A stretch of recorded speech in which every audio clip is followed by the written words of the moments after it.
50. Well, this is me celebrating that milestone last May, full of piss and vinegar, as my mother would say, maybe a little wine.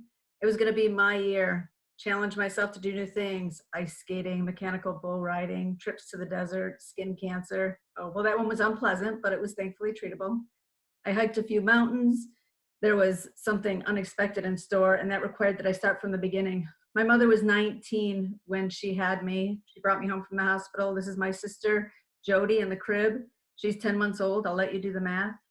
My father had just returned from Vietnam. He left a 19-year-old newlywed and returned a father of two daughters, followed by a third 3 years later. What happened in between is worth telling. I was born a weaver, always trying to put the pieces together in just the right way so that they'd make sense. Sadly, my childhood was filled with pain. Most prominent was my father's pain, so big it could not be contained, and it bled all over those closest to him. My mother took the brunt of it. I felt spared to a degree. I learned to please early, to make it hard to want to hurt me. That's what I believed anyway, the story I told myself. But my mother's pain was different. It was deep. I pictured an anchor pulling her to some invisible darkness that kept her from ever experiencing joy. I wasn't sure why she stayed. It was one story I could not weave together. They loved each other, that was for sure, but it was toxic. So I made it my life's work to make sense of things, to weave together the parts that felt they should go together so that the world could be beautiful and sensible. I would tell stories, weave fabrics, make connections, put the puzzle pieces together, because maybe, just maybe, if I did enough of that, I could put the pieces together. They could tell me how I came to be, but why it had to be so painful.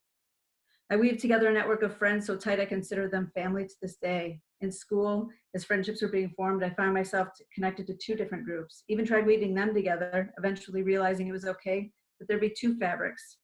I've kept them in my life in different ways, some friendships so deep that a few of them are even my children's godparents. I weaved together a story that included friends as family.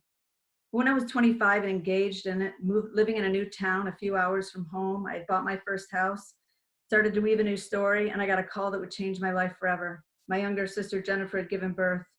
Her life had not been turning out so well. It was actually a mess. She didn't have a name for this baby, and as fate would have it, I suggested Olivia, and so it was. Little did I know that hot August afternoon that Olivia would become my daughter 6 short months later. A much more difficult story to tell. Keeping Olivia alive cost me my relationship with Jennifer. Here she is sitting on our mother's lap.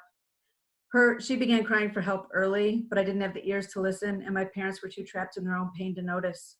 This severed relationship still causes me great pain.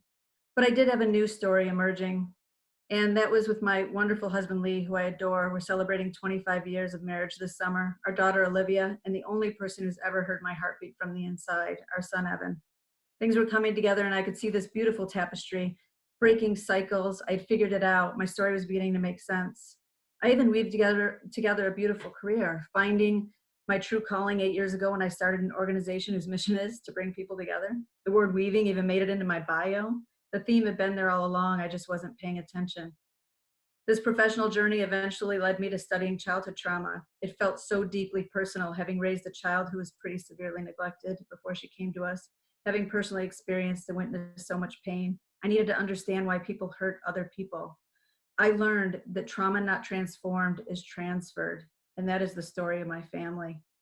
The pieces were starting to come together.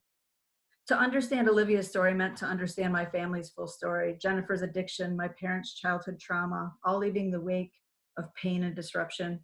Asking myself not what's wrong with people, but what happened to them. That takes great commitment to curiosity, to resisting the constant urge to judge, discovering the complicated webs we weave in our attempts to simply survive. Sadly, I learned this too late to share it with my mother. She died in 2010. She was just 60 years old, young in many ways, but having lived a very long life of tragedy. Initially, I blamed the cigarettes she refused to give up, Jody and I referring to her smoking habit as her slow suicide, which, by the way, she had attempted unsuccessfully several times in my life.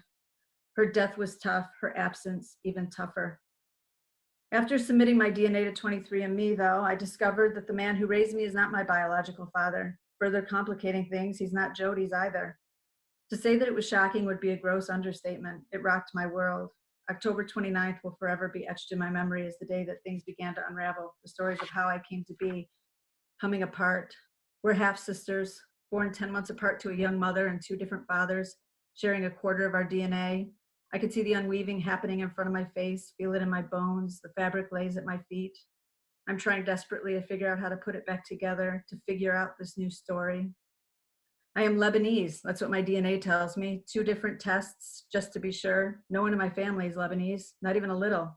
Jody and I laugh. Some things now make sense. My skin tone, my dark curly hair, my disposition, my attitude, all so different from anyone in my family. This is an incredibly messy nest of fabric for me to sort through. So many questions unanswered. Where do I even begin? Jerome Zenda is and always has been my dad. He's been there my entire life. Nothing will ever change that. But there's also another reality that needs to be explored. There is somebody that fate brought into my mother's life, even if it was brief. I pray, I hope that he brought her joy, even if it was just for a little while. She was so worthy of that. His stories live and breathe in me. He may still be a mystery, but I'll figure it out. So, this new journey, I've spent time observing, feeling, examining the fabric. I'm going to be bringing it together to make it all make sense. My mother's life was tragic, but I didn't realize how complicated it was. She went to her grave carrying such incredible secrets, and I'm not going to do the same. Jody and I have told her dad the news. It was deeply scary and moving and necessary. But this is a new fabric, and it feels good and right.